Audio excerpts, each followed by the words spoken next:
Hello and welcome to THC Live. We're here for the Lift Expo 2018 in Vancouver, and I'm your host, Nikita Graham, joined by a special guest host. We have Jeremy Szafron. How's it going? Thanks, Nikita. I'm doing well, doing really well. We got the foghorns going on because as you can see, there's a little bit of fog in Vancouver, but I'm really excited to be here. It's going to be a special show. I'm pretty excited. We have a lot going on inside. We have a lot of people to speak with. We have a lot of booths to check out. Yeah, it's crazy in down there. There's thousands of people at the Lift conference this year. It's getting bigger and bigger, and 2018 is the year for cannabis, so it's going to be an interesting one, right? I don't know if this is fog or smoke, really. Yeah. We'll never know. Well, I appreciate you guys having me on. So you have a podcast, I do, correct? yeah. Can you tell us a little bit about that? Absolutely. It's very similar content to THC Live, where they're doing the five W's of journalism. So real stories, real education, and we're talking to everyone. So we're going to do this together. I'm then going to air these type of interviews on my podcast, and we're going to have it on your show, so I'm excited to be here. Awesome. Well, let's get this started. Let's do it. THC Live starts now.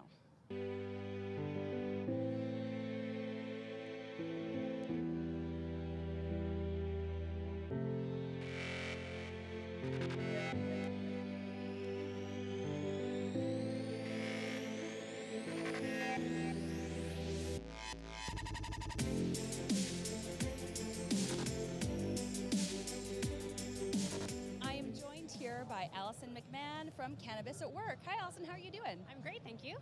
Awesome. Well, we're excited to be here, number one. But can you give us a little story or background behind what Cannabis at Work is all about? Yeah, you bet. So we are the only staffing agency in Canada that focuses exclusively on the cannabis sector.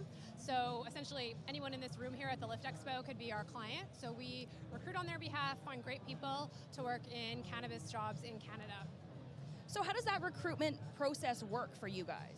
So we'll have a client, like a licensed producer, for example, approach us and need assistance with recruitment. So then we go out to the market and try to find people that in some cases have cannabis experience and in some cases don't, vet them and really bring a really great shortlist back to our client to say, here's the best candidates we found, and then they can choose one of them from there. Awesome. And so you guys do some other things as well. Can you tell me a bit about that as well? Yeah, so outside of recruitment, we also help educate employers in general about cannabis legalization and what that means if they have an employee that's a patient and has a medical cannabis prescription, how they might need to update their drug and alcohol policy as part of legalization unrolling. So we have kind of a whole line of services for employers in general about cannabis legalization, as well as our search services for the industry specifically. Very cool. So I'm trying to think here. So as the impairment at work, I guess with, like right now, as medical marijuana has been around, employers are having a bit more of a hard time with the employees who are using medical marijuana. How is that going to change in the next little bit? Yeah, so employers have been dealing with the medical marijuana for some time, you're right. And medical marijuana is challenging for employers because they have a duty to accommodate somebody's disability or their medical issue and the treatment that follows. But they also have a responsibility to maintain a safe workplace. So usually this conversation really revolves around safety-sensitive positions. And the employer has to understand, can this employee with a prescription still do a safety-sensitive job? And because we lack a firm definition around what impairment by cannabis means, it can make it challenging for the employer to assess that. And then obviously cannabis still has a stigma, so that plays a role in all of that. That's not really going to change. I think what's going to change is the recreational legalization, and employers just starting to wrap their heads around having to know that employees can choose to use cannabis in their own time, and then that's going to be okay. But again, what that means for policies, where they can restrict that, where they can't, and really looking at some of those challenges. Awesome. Well, we'd like to thank you again. It's Allison McMahon from Cannabis at Work. Back to you, Jeremy. Thank you, Nikita. We got a well-known human in the chair next to me, David Brown, who is right now with Lift. We'll get into your new position with the government in a little bit. Let's first of all, welcome. Thank you. Thanks for coming on, man. Yeah. Welcome to 2018, as we call it, legalization. There's a lot of regulatory processes that are going to be taking place this year. But before we get into that, let's talk about your beginning, how you got started in the industry and what took place there. Myself and Lift, I suppose it's a similar story. I was paying attention to the direction of the regulations in Canada when at the time the MMPR was emerging in 2013, 2014. Was following those regulations, was also following the emergence of things like Colorado's new laws, Washington's new laws, and I just sort of saw the direction that the industry was going here in Canada and that it was very different than we're seeing in the States. and so really began investing in understanding that direction and the gaps that will need to be filled. And that's really sort of the emergence of Lift as well, was developing a strain review platform that satisfied the consumer need of this highly regulated market. So when you got into the industry, would you have then predicted where we would be standing now? I mean, this was an idea, it was a novelty, it was possible awareness of it, but talk to me about that 6 years. I mean, I think there was an understanding that this is the clear direction that the industry in general is going, but there's still a lot of disbelief for someone who's been interested in cannabis for a long time. I think all of us have been expecting this, but we're also really shocked that we're here now. Right. To which point did you have to look to states like California, or California now, I guess it would have been Colorado initially, Oregon, Washington, to look at our regulation process and to see what we could do better? The difference really, you can look, everyone likes to look at the states. They're the big guy in the room, they get all the attention, and when Colorado legalized, Washington legalized, there was a ton of attention on that. But really, Canada's market is very different. And so understanding those differences, I think, is part of being able to succeed in this market. The States is essentially the Wild West. It was referendums that were passed that essentially legalized businesses that were already existing. What we've seen in Canada here is developing an entirely new regulatory platform, creating and licensing the producers, and then working towards licensing distribution networks, retail stores. And so it's really a polar opposite. Step by step process. So in terms of, let's talk about Lift for a minute, because we're excited. We're here at Lift and big festival and expo of what it is. The evolution in the stigma in which that has decreased as we have all come into this industry, where's it went? How did we get here with 200 exhibitors? We've seen, first of all, in Canada, we've seen medical cannabis push through activism and through the courts, and the government was essentially forced to provide a medical cannabis access system. Globally, internationally, we've seen the medical cannabis conversation get pushed into the forefront. A lot of expanding things within the industry in the United States have helped that. Charlotte's Web, Sanjay Gupta and his specials have helped push it into the forefront. But the medical cannabis community here in Canada and the legal emerging licensed producer system has done a lot to bring credibility to medical cannabis. And the gatekeepers of medical cannabis in Canada are physicians. And so if you aren't convincing physicians that your product is a real product, then you aren't going to give patients that access. So it's that professional nature of the existing medical cannabis industry that I think has really pushed things forward, helped remove a lot of the stigma, allowing patients to have conversations with their doctors, allowing doctors to be open to those conversations, and doctors to better understand the system as it exists today. So in terms of, I mean, again, you've interviewed a lot of researchers and people in the medical community. That stigma has evolved. It's gotten better. They're able to do more research. Where is it going come July? Medical cannabis or cannabis in general? Let's talk about the research behind it, being able to research it.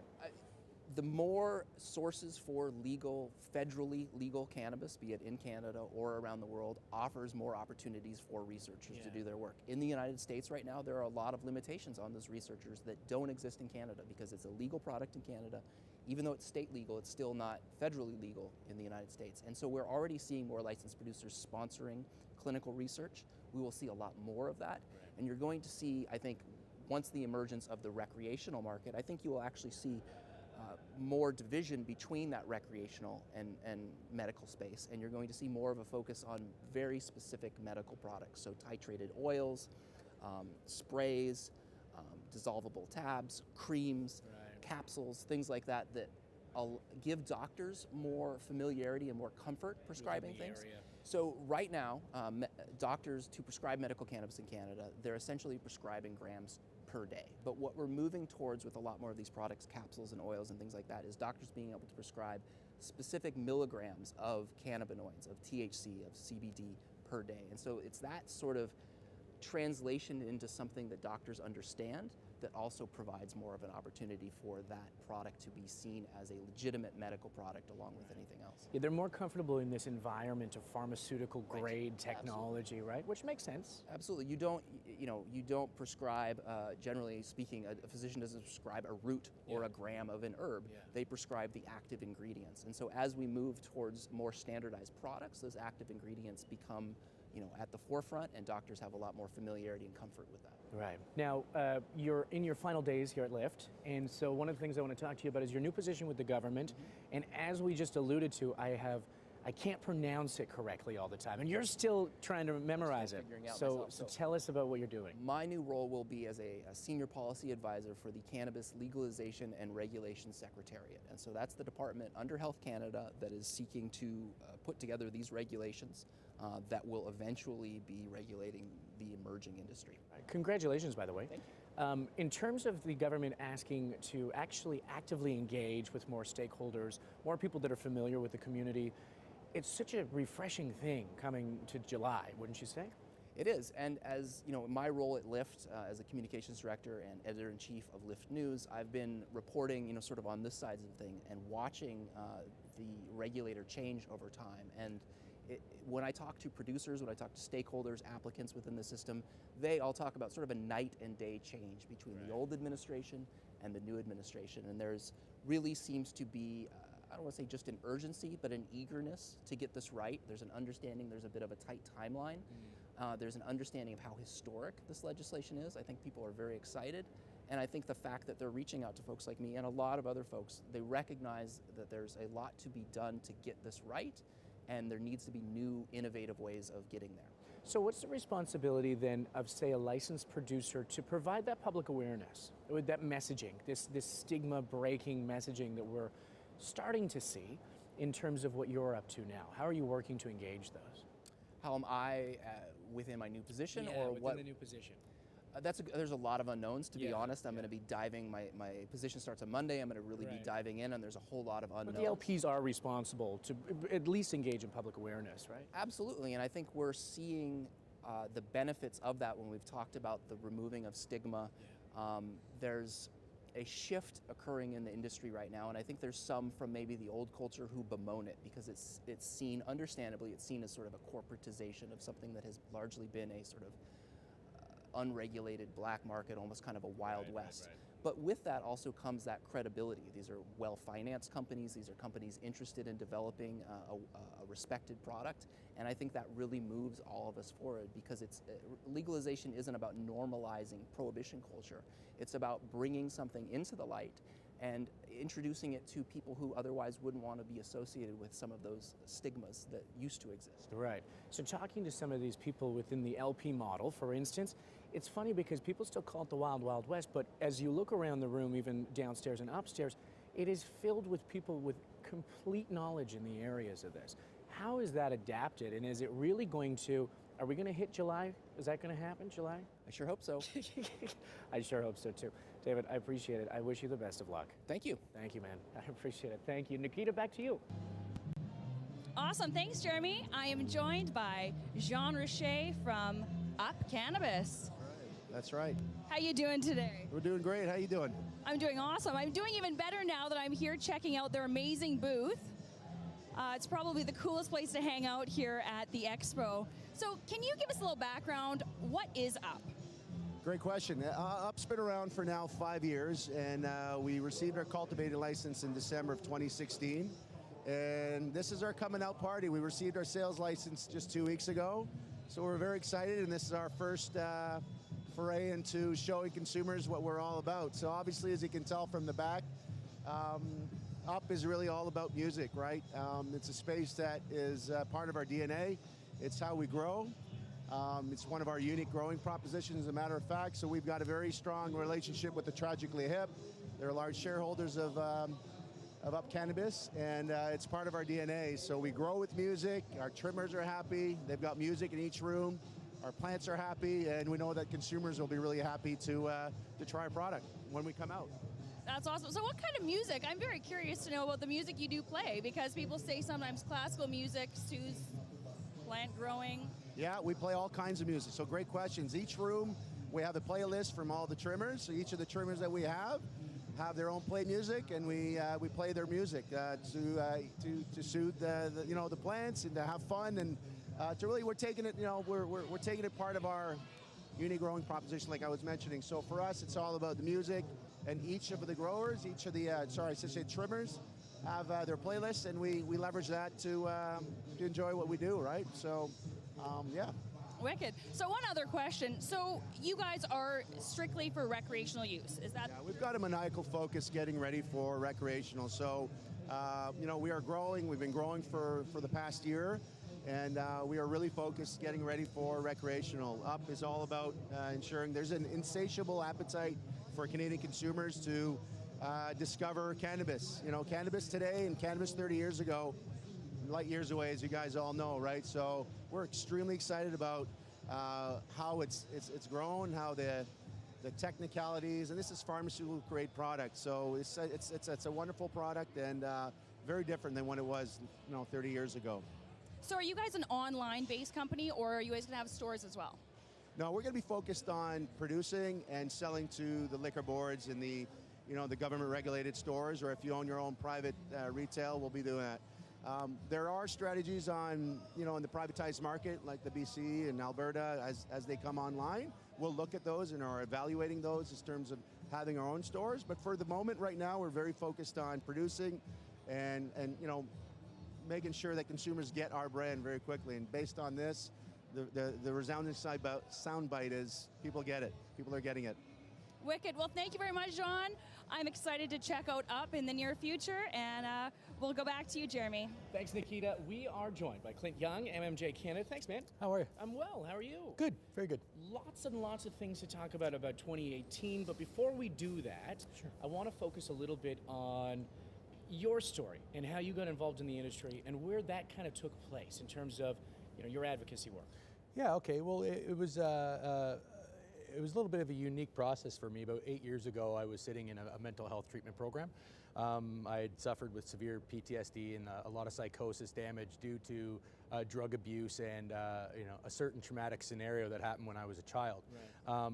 So 8 years ago, I went into the treatment program for I think it was an 8-month treatment program, and I kind of reinvented myself. Wow. And after graduating the treatment program, I started doing advocacy work around Hamilton that had nothing to do with cannabis, just kind of helping out at soup kitchens, stuff like that. Fast forward 2 years later, I was just kind of not happy in Hamilton anymore, and I had made a joke to my fiance at the time that if I could just get into the cannabis industry, I could probably change the way people view it. And she just laughed at me, and we both made a joke, and I went downstairs, and then that was it. So I started 5 years ago at the Green Cross, where I met Eric Burris, and he taught me about integrity over greed, which was a very, very crucial kind of value that I've kind of kept close to my heart. Right. Because in this industry, you see a lot of people who are kind of very focused on the monetary side of things, right? Yeah. After my stint at the Green Cross, I went on and took a manager position at the Healing Tree, which was a very challenging experience for me with personalities. It was something that had taught me kind of resilience. Right. And you started as a bartender, and then you went on to management, Yeah. and then you ended up here. Yeah, right? yeah, and then I went on to as a director of operations, and then for actually a friend of mine, Jonas, there. Right. And then I took the role as company liaison and brand ambassador for the Village Dispensary, who is also CAMCD. And then I was on my way home and to kind of do it on my own and bring it back to Hamilton. And MMJ Canada had 2 stores and said, hey, why don't you be the CEO? We like the work you've done. So fast forward those times that you learned about advocacy, working with people that maybe need cannabis as a medical option. I mean, there's a lot of compassion there. Yeah. How is the industry evolved in terms of stigma and working with that type of society? That's a challenging question, I guess. To me, it's people using cannabis for mental health, right? And all of these things. There's stigmas all over right now, right? And 5 years ago it was even worse, right? But now it's kind of being removed, right? But the more that you educate people on mental health and cannabis and proper ways to dose cannabis with mental health, There's times where you shouldn't have any psychoactive component in your cannabis, depending on what's going on with you inside you. There's times where you need THC. There's times where you need low THC. There's times where you just need pure CBD. It is, as long as the education and the word is getting out to the public, I find that not only is the communities around cannabis starting to come around, but government, and they're still doing their fear-mongering campaigns and all that. That's a part of the process until legalization hits. They got to get a grasp on everything and maintain some type of organization. Let's talk about that transition with government then, and particularly with the government affairs. How has that evolved? Because now it's the first time that they're actually engaging stakeholders for conversation. Yeah. So where's that? Okay, so it kind of started like last year in Toronto. So they had the licensing and standard committee meeting, and we all got to speak. So we all went up and had our say about why we think it's proper. And I voted for a private-public model in Toronto. So now I'm finding myself, the more I get exposure into the industry and speak more to the politico side of things, I notice that I'm getting invited to more tables, and their ears it's not falling on dead ears anymore. Right. We're doing a lot of work with the city of Hamilton, which is my hometown. They passed a motion to have me on the round tables to kind of help them regulate in Hamilton, which was the very first I've ever heard of, because to have a city sit down with a gray market, or however you want to classify us, dispensary, and get their expert opinions on it, on how regulation should happen, because they're not exactly quite happy with how Ontario is unfolding. That says a lot to me. Right. That's an in. That says that people are listening. That says that there's people that want to be educated. And I spent a lot of time, Jer, in this industry trying to educate people that just didn't want to be educated, and there's no point. Right. They're not ready. That's like, you can't convince somebody to listen to something that they don't want to hear. So I educate the people that want to listen. Right. I publicly speak about it, and whoever comes around. Whoever doesn't, then pay no mind. So let's give some context here. I mean, for the viewers at home, regulation will bring us some positive benefits as well. Of course. Superior quality, things like that. Get into what we're going to see come July. You're going to see a lot of different things, right? You're going to see craft grows. You're going to see a private retail model. You're going to see a liquor store model. Right. You're going to see people coming out with products that we never heard of. I'm seeing personal lubrication, infused beef jerkies. I'm seeing, bath bombs. You're going to see creative lounges coming up. You're going to see brands. You're going to see commercials. You're going to see job openings. You're going to see people getting educated. You're going to see it's going to be so quick and so fast, and it's going to be all these things that you didn't think could ever happen with cannabis are going to unfold, and it's quite impressive, because you look back 10 years ago, 15 years ago, and I remember there was Blueberry, Willie's Wonder, and Northern Light strain, and your guy didn't have 15 kinds of strains. Yeah. Nobody knew anything. You definitely never thought there'd be a storefront. You definitely didn't think I'd be sitting here with you speaking about it in a public format, raising awareness. Right. And now we're in 2017, and the possibilities are endless. Right. No, absolutely. It's an exciting time, and I'm really excited to talk a little bit about what you guys had to go through in terms of learning from places like Colorado, Oregon, Washington State, looking towards our legalization. Well, we didn't really follow too much of the American suit, just because America and Canada, it's apples and oranges, right? They're only state legal, as in we're going into federal. Now, what I've learned from different provinces and having licenses in one, and then being completely outcasted in another province, I'm learning now that each jurisdiction is going to be drastically different than the next. What you think is going to happen in one province may not be the case. So you got to be able to morph your company province by province. Right. It cannot just be MMJ Canada across the board one way. Ontario, if we do sneak our way in, Ontario is going to be regulated one way. BC is going to go another way. Saskatchewan's going to have their own twist. Alberta. And I've realized now that the key here is not jumping the gun. Right. No more rushing. I think a lot of us, when Justin Trudeau made the announcement, we all did the same thing and went, let's do it. We're just going to open up forever. Well, that kind of backfired in Ontario. Yeah. And I don't think anybody really wants to relive the fight that we're going through there. It's fearful, it's challenging, it's hard mentally on you. So now we realize that the calculated moves moving forward are what we need to do best for MMJ Canada.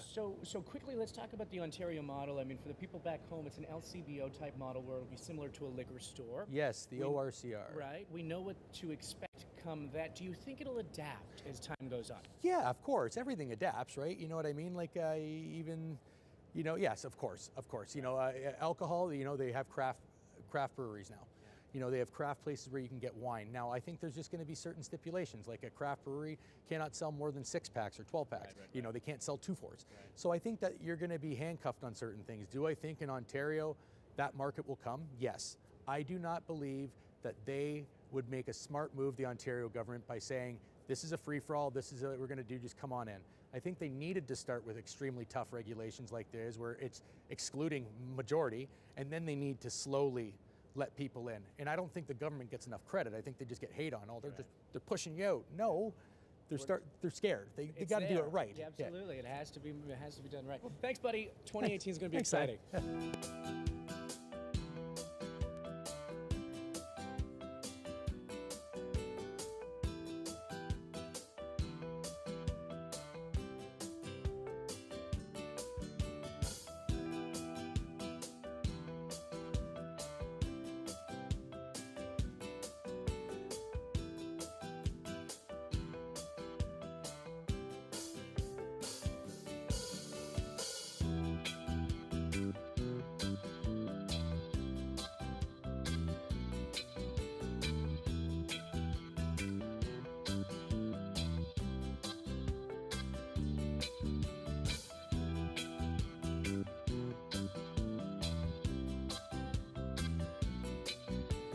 I am joined by Cyril Brown, and he is the president of Canadian Green. Can you give us an idea of what Canadian Green is all about? Sure. Canadian Green is a company that we founded a couple of years ago. We identify needs of the Canadian emerging cannabis space, and we develop solutions or align with existing solutions and pivot them towards the Canadian marketplace. So we're bringing forward to Vancouver today and putting forth 2 solutions that we want to show. One of which is the cloudponic solution for home grow in the emerging market space, and the Cannalyzer initiative, which allows for testing of potency of your dry buds and clean extracts. So for this cloudponics that we have here, is this something that's going to be offered, I'm guessing, to the public? So this is something you can do and grow at home? Yes, that's correct. So in the emerging legislation that's coming about right now, they're allowing for up to 4 plants to be grown at home legally, as long as you're 18 and over. In different provinces, that changes by age. But this will allow now for them to fully automated solution that you can control from your cell phone. So no more having to figure out how to grow. If you're a professional, you can adjust and customize your grow. If you're a novice, you plug it in the wall, put water in the reservoir, and the app will take care of the rest for you. So this is basically for someone who knows nothing about growing, but in the future they're going to want to have some plants. So this is something, and you can stick it in your house? That's correct, exactly. It's designed so you can just plug it in the wall. It's actually got a child-proof lock so you can keep it safe. Odor filter so the house doesn't smell. We've looked at every kind of problem or challenge with home grow, and we've tried to solve them all with one solution. Well, that's pretty cool. And so can you give us an idea what the Cannalyzer is? So the Cannalyzer initiative allows to solve a problem in the space of knowing the quality and potency of your product. So this allows us now to, anyone can now create an account, register their samples, and send them in. We do, from a fully licensed facility, we test the potency of their THC and CBD. We give them 4 vectors, THCA, Delta-9, CBDA, and CBD, so that they know the quality of what they're buying and consuming. And so this is something that anyone can really use. It's for not only producers, but it's also, when it is legal, then it could be for the person that's just at home and they want to know what they're really getting or smoking. That's correct. So for the patients that they have their patient or their ACMPR licenses, they're able to get their stuff tested correctly from now. And for the LPs and the larger growers, the value is infinite because we're able to give them in-process ideas of what they're doing and growing. So they can adjust their growing techniques to increase their bottom line, their investors are happy, and their clients now have the best product coming to market. Awesome. And you guys also have other products as well, correct? That's correct. We have vape technology solutions. We'll be releasing, once recreational becomes legal, we'll have about 130 SKUs of products that'll be coming to market. We have a partnership with Origin Labs. That's a licensed facility that's working right now on getting their full licensing in Ontario. So yeah, we got a lot of things in the pipes coming through for Canadian Green. Wonderful. Well, thank you again, Cyril. We will be seeing you again with Canadian Green. Back to you, Jeremy. Thanks, Nikita. I hope that you're having fun down there. Now, Rosie Mundine joins us, and you are associated in the industry not only from a legal perspective, education, you name it. Tell me how you got involved and when. So officially I got involved in 2013. I have a background in regulatory and corporate law. I know a lot of growers in the industry, the MMAR growers, the personal producers, Right. and a lot of them were wanting to transition into the legalized commercialized framework, which at that time was known as the MMPR. And within about 3 months, I must have had about 12 different growers contact me. They either wanted regulatory help on their application, they wanted legal help with the company, have me come on as an advisor, have me come on as in-house counsel, whatever it was. And I just basically saw an opportunity. I thought, well, this is probably the time to jump in now. Right. And so I gathered a couple of my business partners that I was working with on different projects, and I said, you know, now is the time. They were both involved in different aspects of the industry, and I said, this is the time to actually, we should do this as a true viable business. So we've talked and we've covered extensively on the show quite a bit about stigma, but I'm curious in your community how that's evolved over the past few years, because it's quite something. So even being in here in BC, where the environment is very robust, we have a very mature cannabis industry here in British Columbia. It's actually quite amazing on how much stigma there exists even here. Right. So if you look at Vancouver, BC being as the hotbed of cannabis industry, you go outside of British Columbia and it surely starts getting colder. So it's one thing, we are already having to educate politicians and bureaucrats here in British Columbia. Right. Well, that extends across Canada. So I find a lot of the speaking engagements that I do, even though I'm talking about the advocacy that I might do through our industry association, the Cannabis Trade Alliance of Canada, or through our company that does the extraction equipment manufacturing, is Quadron Cannatech. It's all teaching people about the plant, about the product, what can be created by this product, and then just the regulatory hurdles that we have to overcome in order to make a viable business out of this. And you know, we were talking before based on that stigma and that approach where it's the only industry where, you know, maybe somebody has a parent or a grandparent or somebody that's lacking sleep or somebody suffering from anxiety. It really does cover all specters. So how do you include those people within the advocacy space to educate them within the public? Well, I think it's just talking to people and normalizing it. And again, just saying, you know, these really are middle-class Canadians.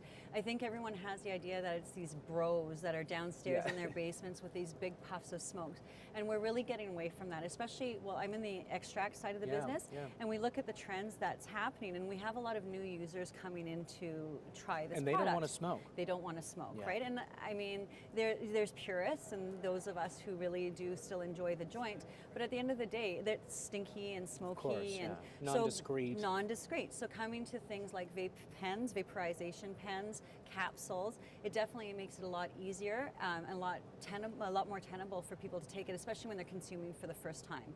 So it's easy to take, it's discreet, and it's lower dosed as well. So you're not getting these big hits and blowing your mind out. So you talked about the evolution, that it's not just flower anymore, it's not just oil anymore. Let's talk about that extraction process, what you're representing with extraction, how that technology takes place, what it's used for. Let's break it down for the audience that might not know it. Sure. Well, I think if you look at the product, just as the plant itself, you have the plant, which some people do consume it in a raw form where they juice it, be it for cancer or other ailments. And then there's the dry bud that everyone that we know about that you smoke, right? BC bud, of course, marijuana, roll it into joints. But then you have everything else that's derived from cannabis, and that's based in oils, oils and the concentrate that's pulled out of the plant. So if we look at consumption data coming out of the US and they import those trends to Canada, the prediction is in about 4 years we're going to see 198,000% increase in the use of oil-based products, and 1,600% increase in the use of smoking dried flower, which will be in the form of pre-rolled joints, because it's easier. People don't know how to roll joints. I mean, I know people who've been smoking for 20 years and still can't roll a joint, right? So if you look at the oils, and you look at products that are derived from oils, now we're talking about tinctures, we're talking about creams, balms, topicals, eye drops, the vaporization pens, capsules, suppositories, which are really have great efficacy for medicinal purposes. Bypasses the liver, you don't get high, so you can have a high THC product and not feel the effects.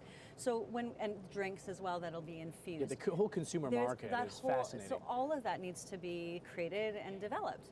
So that's where it's going to be going, and those are the easily ingestible and easy for people to take as opposed to smoking that joint. So how do we ensure access and quality to patients, users, medicinal users, whoever may want this product? So access has been created through the courts. So as we move towards legalization, we'll have retail outlets that people can go to.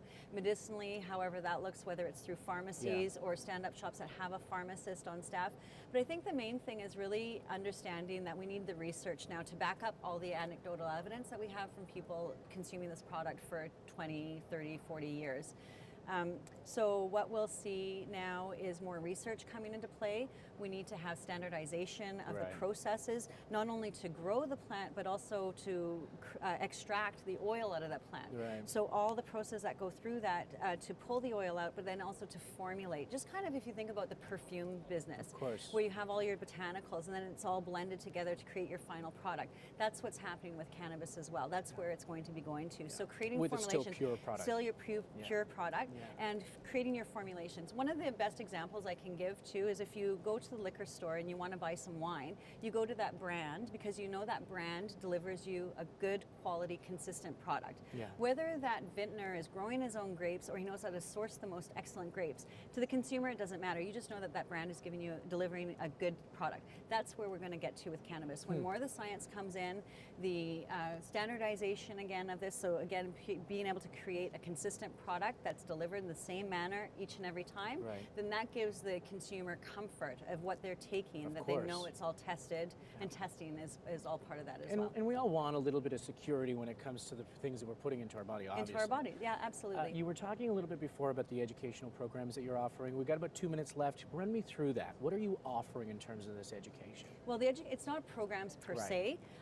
I do a lot of advocacy with the federal government. I've also been working with the provincial government. I get invited to speak at just different events, whether it's public company events, whether it's events. I was out in Cape Breton, the Cape Breton Partnership, just was wanting to teach, their constituents about what's happening with legalization.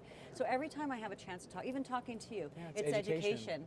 And that's what, and only by educating do we overcome the stigmas from days past as we move forward to build this industry. Because at the end of the day, we are building an industry. We've got a very robust underground or a pre-regulated, under-regulated industry, gray, whatever we want to call it. But moving forward, if you think about any other industry that exists, it's supplied by lawyers, accountants, engineering, everything, banking. I mean, banking we can barely get in this industry right now. So that all has to be built. So there's so many opportunities. So part of the education is just letting people know like where you can come in to work in this industry, because the opportunities are phenomenal. I love it. Well, listen, education, education, education. Rosie, thank you for coming on the show. Thank you very much for having me. I appreciate it. Thanks. We got a little bit of fog, but the weather's improving, right? Yeah.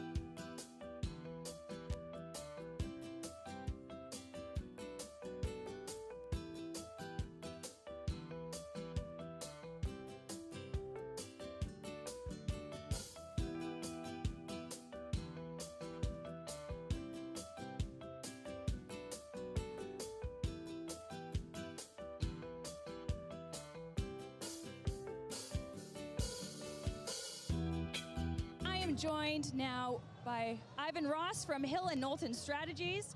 You were help moderating with some of the presentations earlier. Can you give me a little backstory to what that was all about? Well, thanks very much, Nikita, for this. We did two things. H&K presented some very interesting research and polling numbers on Canadians' attitudes, to cannabis. And then we moderated an international panel with people from Uruguay, Denver, Colorado, the UK, and of course we had our own Canadian specialist on that panel. Awesome. So you know a lot about what's going on in the world of cannabis right now. Can you give us a little bit of information where Canada's standing at the moment and how the legalization process is going so far?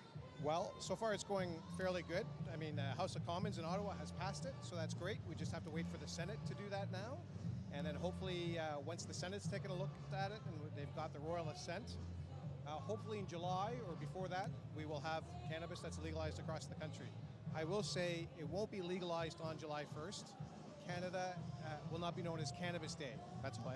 I was actually going to ask you that because we don't want our flags changing to the cannabis. No, not at all, not at all. There won't be a 150 pot celebration later on in our lives, yeah. So with the presentations, can you give me a few little Coles notes on what the presenters were talking about? Yeah, certainly. On the research side, it's interesting to note, Canadian support for actually legalization has gone from about 60% to 40%, and that's been fairly consistent.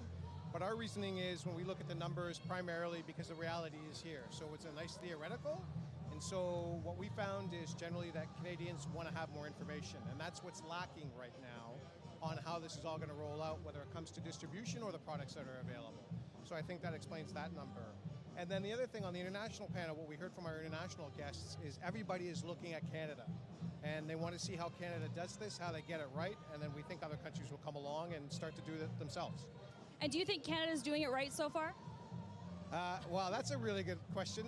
On certain aspects, absolutely, others not. And I think that's just part of the growing pains. I am very happy to see that, we've sort of taken things and said, let's legalize it and let's work on it. So I think we will have those growing pains, which is natural, but at least we're heading in the right direction, if I can be diplomatic.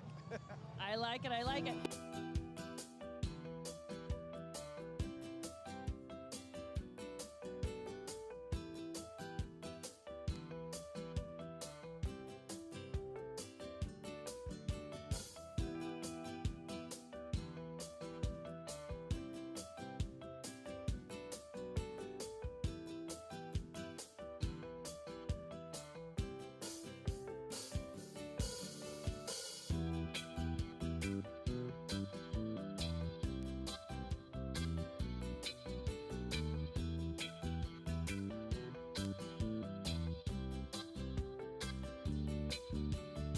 I am now joined by Brandy Keene. She is one of the co-founders from Surna.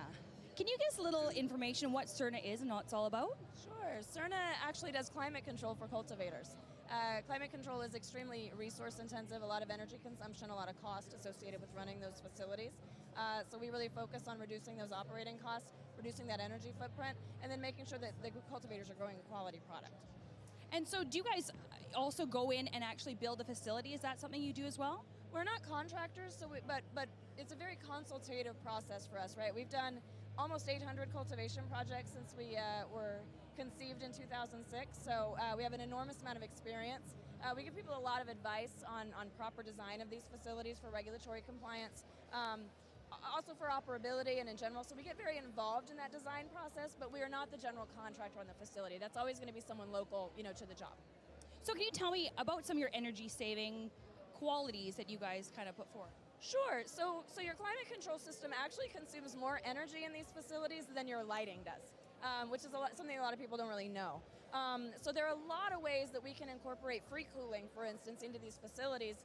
We're not compromising the environment by bringing in outside air, but through like a chilled water system, for instance, we can use the outside air to cool the facility without actually compromising the facility. So it's pretty cool stuff. So it's kind of green on green action then. Big time, big time. Very cool. Is there anything else that's very that kind of stands out about your company and what makes it different? Honestly, it's really just our experience and how long we've been doing this. 2006 was very early to get involved in the indoor agriculture industry. It makes us downright ancient by cannabis standards. This is a very new and emerging industry still. So when we say that we've done almost 800 cultivation projects, people are shocked, right? Because it's just such a new and young industry. The idea that someone has been able to get that involved and do that many projects over that long a period of time is really unusual. That's cool. And you guys are across Canada. Is it outside of Canada as well, or are you just working in here? We're actually an American company. We're based out of Boulder, Colorado, but we work with a lot of Canadian clients. We really understand the regulatory landscape here. So we have a lot of American clients and then a lot of Canadian clients as well. And are you excited about what's going on in Canada right now with the kind of boom and how it's going to be changing the next year? Of course.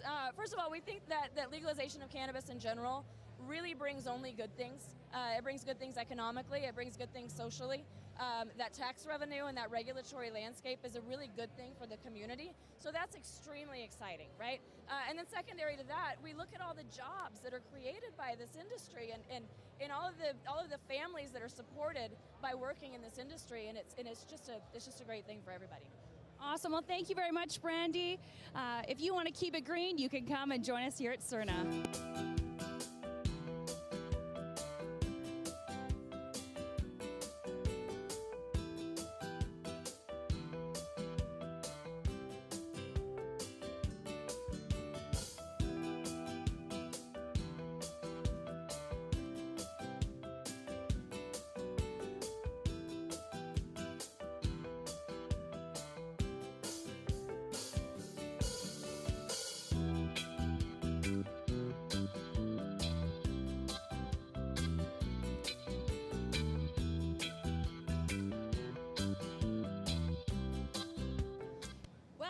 that's a wrap here from day one at the Lift Expo in Vancouver. It's a pretty exciting festival. So many different guests, everything from regulatory affairs to growers. You had a favorite too. I did. I really enjoyed Up. Their kind of motto is that they play music to the plants, the growers, the trimmers, everybody involved. It's all about the music. Kind of fun, right? I don't know. I find it fascinating. 2018 will obviously be the year for cannabis. We've seen legalization. We have fun guests, and we're going to have more tomorrow as well. We will. So we'll be back again. We'll be joining you guys live from the Lift Expo 2018, and we'll see you then. Thanks for watching THC Live. Ciao, guys.